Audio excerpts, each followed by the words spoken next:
उन्नाव के फतेहपुर चौरासी के जवाहर नवोदय विद्यालय में सीएम योगी आदित्यनाथ ने जब जनसभा को संबोधित किया तो सीएम योगी ने सबसे पहले कहा कि अमर शहीद गुलाब सिंह लोधी के श्री चरणों में नमन करता हूँ। कहा कि पीएम मोदी ने हर घर तिरंगा चलाकर गुलाब सिंह लोधी के सम्मान को बढ़ाया है। हम सब का संकल्प विकसित भारत है, जिसके लिए हर नागरिक को पंच प्रण करना है। कहा कि पीएम के नेतृत्व में 10 वर्षों में विकास की नई ऊंचाइयों को प्राप्त किया है। वहीं ब्रिटेन को पछाड़कर 5वीं अर्थव्यवस्था के तौर पर दुनिया भारत स्थापित हुआ है। वहीं 2024 में भारत को दुनिया की 3 अर्थव्यवस्था बनाना है।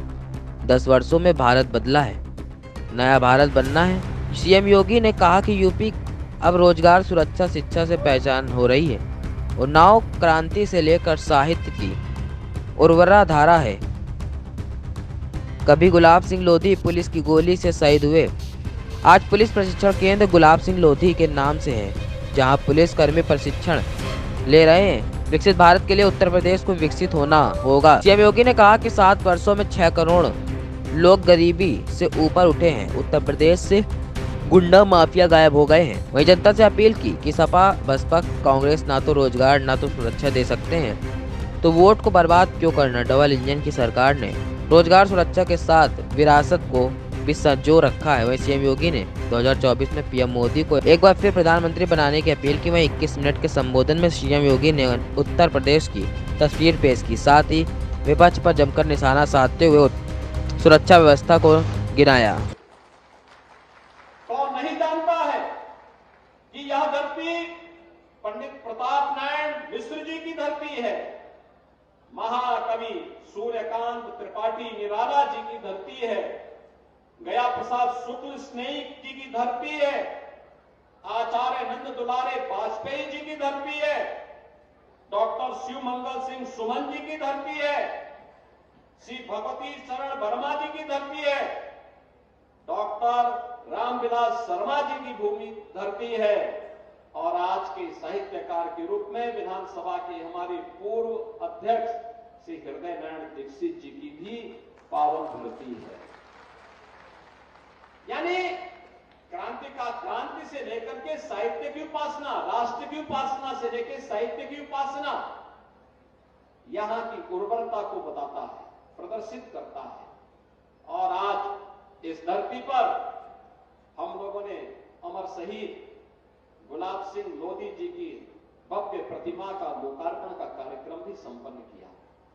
ये जो प्रांगण है ना, इसी के बगल में उत्तर प्रदेश पुलिस का पुलिस ट्रेनिंग स्कूल है, वह भी शहीद गुलाब सिंह लोधी जी के नाम पर है। आप सोचिए, यही परिवर्तन होता है। स्वाधीन भारत का मतलब यही होता है। कभी पुलिस की गोली से गुलाब सिंह लोधी शहीद हुए थे, और आज उत्तर प्रदेश पुलिस का ट्रेनिंग का जो बेहतरीन केंद्र है, वह नाम शहीद गुलाब सिंह लोधी के नाम पर वह ट्रेनिंग सेंटर चल रहा है। यानी उत्तर प्रदेश पुलिस जो प्रशिक्षण लेती है, उस प्रशिक्षण केंद्र का नाम भी शहीद गुलाब सिंह लोधी के नाम पर है। बहनों और भाइयों, विकास की गति निरंतर आगे बढ़ती रहे, चाहे वह देश के अंदर सुरक्षा का बेहतर वातावरण आप देख रहे होंगे, देश के अंदर इंफ्रास्ट्रक्चर का जो कार्य हो रहा है, 4 लेन 2 लेन, अब तो कोई गांव की सामान्य पगडंडी की बात नहीं करता। जो भी कहता साहब 2 लेन और 4 लेन की सड़क की बात करता है, और 2 लेन और 4 लेन की सड़क को हम लोग हर एक जगह कनेक्टिविटी के साथ जोड़ना चाहते हैं। अभी यहां पे आपके माननीय सांसद, लोकप्रिय सांसद साक्षी जी महाराज ने जो बात कही, जिस सड़क के बारे में कही, कोई सड़क छूटेगी नहीं, सभी सड़कों को 4 लेन और 2 लेन के साथ तो जोड़ने का काम करेंगे, क्योंकि इंफ्रास्ट्रक्चर आज के लिए नहीं, आत्मनिर्भरता के लक्ष्य को प्राप्त करने के लिए अहर्निश प्रयास करना है। बांटने वाली ताकतों से सावधान रहकर के एकता और एकात्मता के लिए कार्य भी करना है, और अपने नागरिक कर्तव्यों का भी निर्वहन ईमानदारी पूर्वक करना है। नागरिक कर्तव्यों का निर्वहन तभी हो पाएगा जब व्यक्ति संविधान पर विश्वास करेगा। नागरिक कर्तव्यों का निर्वहन व्यक्ति तभी कर पाएगा जब उसके लिए देश सर्वोपरि हो। हम सबका लक्ष्य होना चाहिए, पहले मेरे लिए देश होगा। जब इस लक्ष्य को लेकर के हम कार्य करते हैं तो फिर वह देश आगे बढ़ता है। आज भारत पिछले 10 वर्ष में प्रधानमंत्री मोदी जी के नेतृत्व में विकास की जिस नित नई बुलंदियों को छूता हुआ दिखाई दिया, इससे बड़ा सौभाग्य क्या हो सकता है। हमारा भारत पहले दुनिया में सम्मान नहीं था, लोग हंसते थे, तमाम प्रकार की टिप्पणी करते थे। पिछले 10 वर्ष में भारत ने विकास की एक नई ऊंचाइयां प्राप्त की।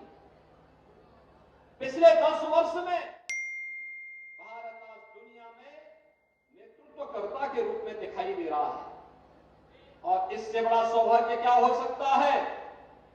जिस ब्रिटेन ने लगभग 200 वर्षों तक भारत पे शासन किया, आजादी के अमृत महोत्सव में हमने उस ब्रिटेन को पछाड़ करके दुनिया की 5वीं बड़ी अर्थव्यवस्था के रूप में भारत को स्थापित करने का कार्य किया। किसी भी देश के लिए गौरवशाली हो सकता है। और ये आगामी कार्य योजना को भी हमारे लिए आह्वान करने के लिए अमृत महोत्सव हम सबको एक नया आह्वान कर रहा है। अमृत काल का एक द्वितीय वर्ष प्रारंभ होने वाला है। इन सभी वर्षों के अंदर हम सबको इस संकल्प के साथ आगे बढ़कर के काम करना है कि मोदी जी के नेतृत्व में भारत 5वीं बड़ी अर्थव्यवस्था बना और मोदी जी के तीसरे कार्यकाल में भारत को दुनिया की तीसरी बड़ी अर्थव्यवस्था बना करके विकसित भारत का संघनाद भी हम सब